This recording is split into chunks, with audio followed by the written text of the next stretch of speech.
আমাদের নতুন রাষ্ট্রপতি নির্বাচন করতে হবে। এটা নির্বাচন কমিশনের দায়িত্বের মধ্যে পড়ে। তো নির্বাচন কমিশনের এই যে দায়িত্ব, রাষ্ট্রপতি নির্বাচনের যে দায়িত্ব, এটা করার জন্য 91 সালের একটা আইন আছে।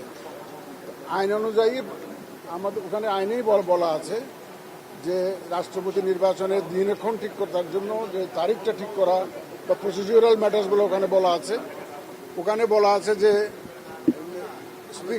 স্পিকারের সাথে পরামর্শক্রমে আলোচনাক্রমে এই দিনক্ষণ ঠিক করা হবে। কোন দিন নির্বাচন হবে, নমিনেশন পেপার কোন দিন সাবমিট করতে হবে, তারপরে এটা ধরেন স্ক্রুটিনি কোন দিন হবে, ইলেকশন হলে যদি প্রতিযোগিতামূলক হয় তাহলে এক ধরনের ব্যবস্থা, আর যদি প্রতিযোগিতা না থাকে, যদি সিঙ্গেল ক্যান্ডিডেট হয় সেটা আরেক ধরনের ব্যবস্থা, সেশন থাকলে এক ধরনের ব্যবস্থা পার্লামেন্টের, আর সেশন যদি না থাকে তাহলে আরেক ধরনের ব্যবস্থা ইত্যাদি বিস্তারিত নিয়ে আমরা আলোচনা করেছি। এই রাষ্ট্রপতি নির্বাচনকে সামনে রেখে আমরা আলোচনা করেছি। প্রাথমিক আলোচনা হয়েছে। দিনক্ষণ এখনো ঠিক হয় নাই, আপনারা এটা যথাসময়ে জানতে পারবেন। সূর্য উঠলে আপনারা সবাই দেখতে পাবেন, কোনো অসুবিধা নাই। এটা আমরা পরবর্তী এখন আমরা জানিয়ে দেব। এখন আমাদের প্রাথমিক আলোচনা হয়েছে, প্রসিডিউরাল বিষয়গুলো নিয়ে বিস্তারিত আলোচনা হয়েছে। এটা প্রাথমিক আলোচনা।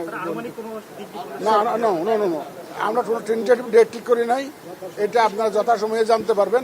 তবে ওই রাষ্ট্রপতি নির্বাচনকে ঘিরেই আমাদের সমস্ত আলোচনাটা হয়েছে। তো এখন আমাদের তো ইলেকশনটা যখন করতে হবে, এখানেই হবে ইলেকশনটা। নমিনেশন যদি আমাদের ওখানে সাবমিট করবে, ইলেকশনটা এখানেই করতে হবে। আপনি জানেন যে chief election commissioner is the returning officer, নির্বাচনী কর্মকর্তা হিসেবে কাজ করেন। তো এমন সব কিছু কিন্তু ইলেকশন যদি হয় তাহলে এখানেই হবে। আমরা প্রস্তুত। আমরা বলেছি যে কোনো সময় রাষ্ট্রপতি নির্বাচনের জন্য প্রস্তুতি আমরা নিয়ে রেখেছি, কারণ আমাদের আবার স্থানীয় সরকার নির্বাচনের একটা প্রস্তুতির ব্যাপার আছে, কারণ আমাদের অধিকও ব্যস্ততা আছে। সুতরাং এটা আমরা করে ফেলবো, এটার জন্য আমরা প্রস্তুত আছি। আমরা ইলেকশন ভোটার তালিকা হয়েছে, ভোটার তালিকা নিয়ে বলেছে, আমরা চিঠি দিয়েছি, ওনারা আমাদের কাছে ভোটার তালিকাটা দিবেন। দিলে এটা যত দ্রুত সম্পর্ক ওনারা দিবেন। আমরা আজকে চিঠি দিয়েছি ওনাকে। সংসদ অধিবেশনের মধ্যে কি নির্বাচন হবে? সংসদ অধিবেশনের মধ্যে কি রাষ্ট্রপতি নির্বাচনটা সম্ভব? না, সংসদ থাকলেও অসুবিধা নেই, না থাকলেও অসুবিধা নেই। না থাকলে কিভাবে হবে এটা আইনের মধ্যে বলা আছে।